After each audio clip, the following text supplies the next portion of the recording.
টানা তিনটা বছরের জমানো সব স্মৃতি আমার এক মুহূর্তেই শেষ হয়ে গেল। হাই, আমি অন্তর এন্ড আজকের ভিডিওটা হচ্ছে একটা অ্যানাউন্সমেন্ট টাইপের ভিডিও, এবং তার আগে আমি আপনাদেরকে একটা ঘটনা ফিল করানোর চেষ্টা করি। ইমাজিন করুন আপনি মেমোরি সেভ রাখতে অনেক বেশি পছন্দ করেন। তার জন্য আপনার লাইফের আপনার ফার্স্ট যে মোবাইল ফোনটা আছে সেই মোবাইল ফোনটা দিয়ে আপনি যাই কিছু ক্যাপচার করতেন তাই সেভ রাখার চেষ্টা করতেন, যাতে করে আপনি পরবর্তীতে সেগুলোকে দেখতে পারেন। এবং টানা 3 বছর আপনি সেটাতে মেমোরি সেভ রাখার পরে হুট করে একদিন আপনার মোবাইলটা একদম সম্পূর্ণ ডেথ হয়ে গেল এবং আপনার 3 বছরের জমানো সব স্মৃতি শেষ হয়ে গেল। হ্যাঁ, ঠিক এমনটাই ঘটে আমার সাথে। এন্ড পরে আমি অনেক বেশি ডিপ্রেসড হয়ে পড়ি। And then I decided to make a change in my life, and the decision is I will create every social media account, and there I will documenting myself every day. I will posting every day.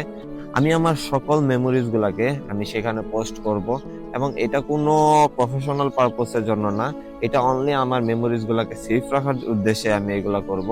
And I need support from everybody, because এটা আমাকে অনেক বেশি motivated করবে এবং inspire করবে আমাকে ভিডিওগুলো make করার জন্য। আর আমি যদি সাপোর্ট নাও পাওয়া থাকি তারপরও আমি ভিডিওগুলো মেক করব, কারণ হচ্ছে গিয়ে এর মাধ্যমে আমার যদি ইউটিউবের একটা অ্যাকাউন্ট খারাপ হয়ে যায়, আমার ফেসবুকে সেগুলো থাকবে।